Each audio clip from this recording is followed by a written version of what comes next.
Welcome back, boys and girls. Appreciate you guys for tuning in today. So we are going to go ahead and go over just like a couple videos going circulating on TikTok, man, about just mortgage issues and pricing, and people just really feel like they're getting gouged nowadays. It really is wild where we're at, man. I mean, even in my situation, I want to buy so bad, but I just know it's not the right move. But with that being said, like, share, and subscribe. Appreciate you. Let's go and jump into the video. Goes up $856 next month. And now that I have your attention, it's not just me, it's a bunch of people. And oh yes, me and these other people, we all have fixed rate mortgages. So it's not that. Yep, this is happening to everyone right now. It's an escrow analysis that's taking place by the lenders, and they're looking at how much they're collecting in taxes and how much they're collecting in homeowners insurance, and seeing if that's enough to cover your upcoming tax bill and your upcoming homeowners insurance bill. Now, homeowners insurance has been an absolute nightmare ever since Newsom burnt down California, because homeowners insurance prices have been skyrocketing. And so what's been happening now is the insurance companies have been raising the cost of homeowners insurance. The lenders have been paying that homeowners insurance bill unbeknownst to the borrowers. And then after they pay it, not only are they now collecting a higher monthly insurance premium, but they're also collecting back pay on what they've already paid, causing monthly payments to go up $100, $200, in some extreme cases $1,000 if tax. Okay, dude, that is for somebody who wants to buy. Like, I'm ready. We are ready. Like, let's go.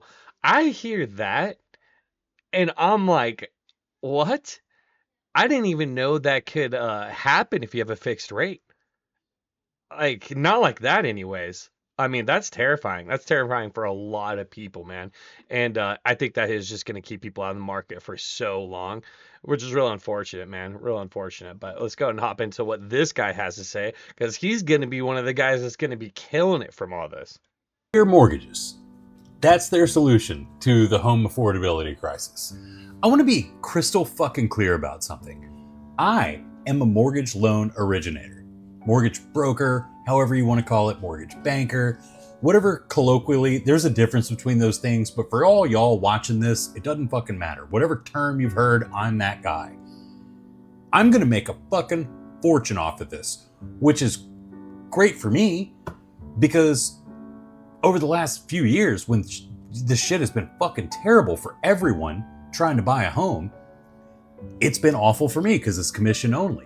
So once again, crystal fucking clear, I'm gonna do well because this is happening, and I don't think this should happen. This is fucking insane.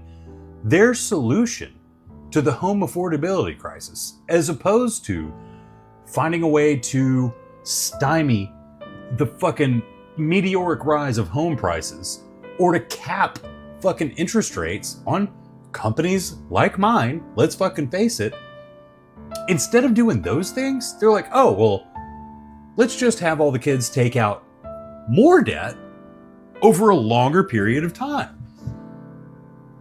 A 30-year mortgage was already kind of laughable. Like, every time I write one, I talk to the people like, 30 years, they're like, man, you're not going to be in this mortgage for 30 years.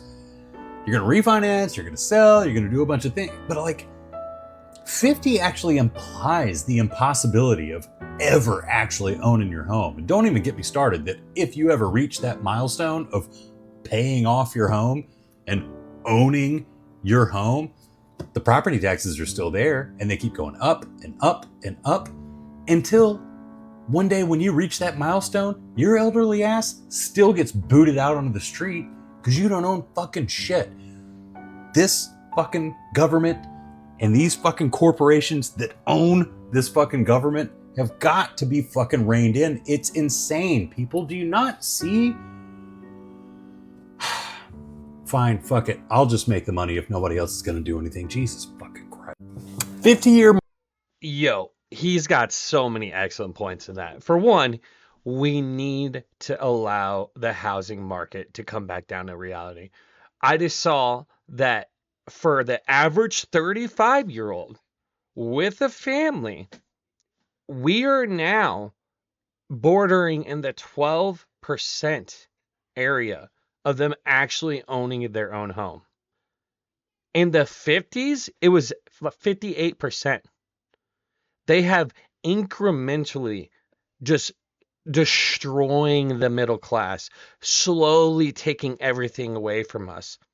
And I would make the case that we don't even have any constitutional republic anymore. We have an oligarchy that runs everything, man. And they are going to extract every single penny out of us on the way out. We have choices that are going to be tough to make in the coming future on how we're going to handle this. And I just pray that the men of this generation handle it before we obligate our kids to. And quite frankly, they'll probably be just debt slaves straight up in 50 years at the rate things are going. So expect that. Let's go ahead and get into what this guy has to say. Current homeowner crisis, specifically the mortgage payment of revelations that people are going through, it's not surprising to me. If you don't know what I'm talking about, people are on here saying that after the first year in their new home, their mortgages are going up 1,000, 1,500, 2,000, sometimes double the cost of their initial mortgage. A couple of things that are going here. They have a FHA loan, which if you don't put 20% down, you have to get homeowners insurance. That's causing a problem. These people are buying new builds. Everyone's so excited about new builds. Yeah, new builds in a developing community. But when you bought the house, it was 160. Now that the new community is more built out, the house is worth $500,000, $750,000. Those property taxes are taxing your ass. Now you got problems. There's escrow. There's all sorts of things going on. And when I said years ago that people shouldn't rush to buy a house, everybody was saying, "Oh, don't listen to him" and all that. You can find it. It was on Twitter. People swore I was the devil incarnate. But I knew a couple of things, especially because a lot of these people who are in shock about their mortgage payments doubling and tripling are black people who are never told the financial literacy of what they actually are buying. For instance, black people always want to feel validated. You go and get these possessions that people have, not knowing that they're setting them up in a mechanism where you aren't as successful as them. Not saying it's only black, but I guarantee you that's part of the problem with us. Secondly, owning a home as a single person is nasty work. Like in this economy, no one not married having a 2-income household, unless you are a millionaire, should be buying a home. But y'all be so pressed to get these possessions, you don't care the status that you buy it, and then we'll have buyer's remorse when the repercussions and the escalators kick in.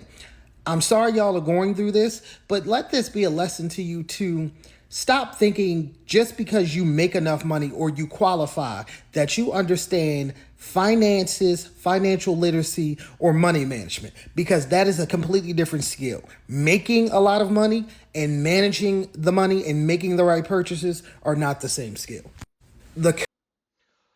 Okay, with that being said, man, I see so many people just rushing to get into home ownership because they want to build wealth. They want to acquire assets to start getting returns on, right? And for one, like, if you pay off your house, you could get loans based off of it. But even that, like, let's just use another example here. Silver and gold, man.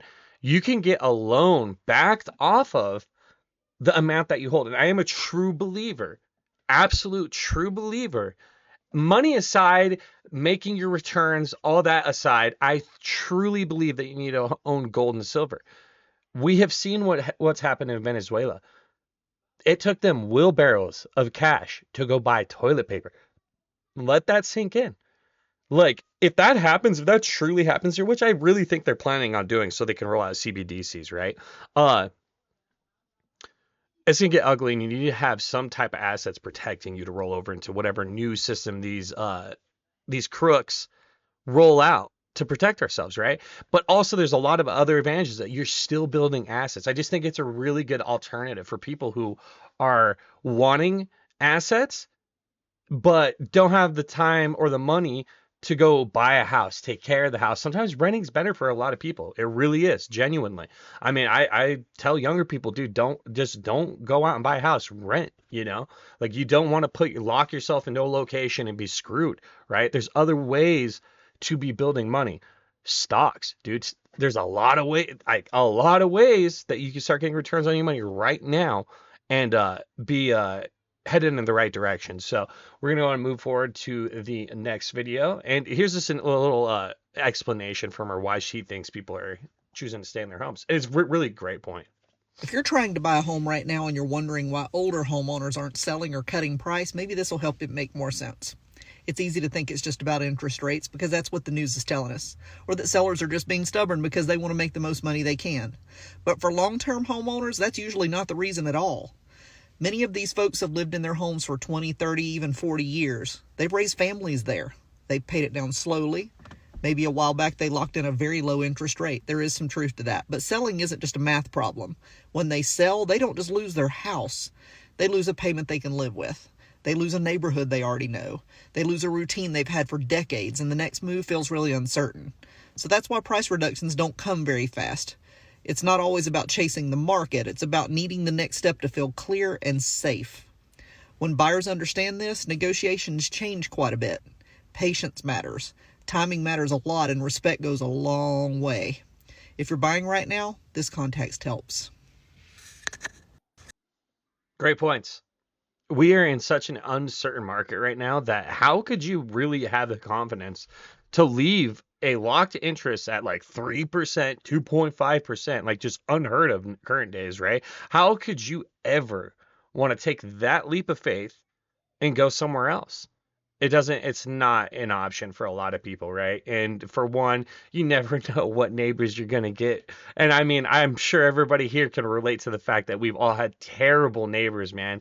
And I'll tell you, it ruins it. It ruins it, you know? So keep that in mind. But guys, I appreciate you for tuning in today.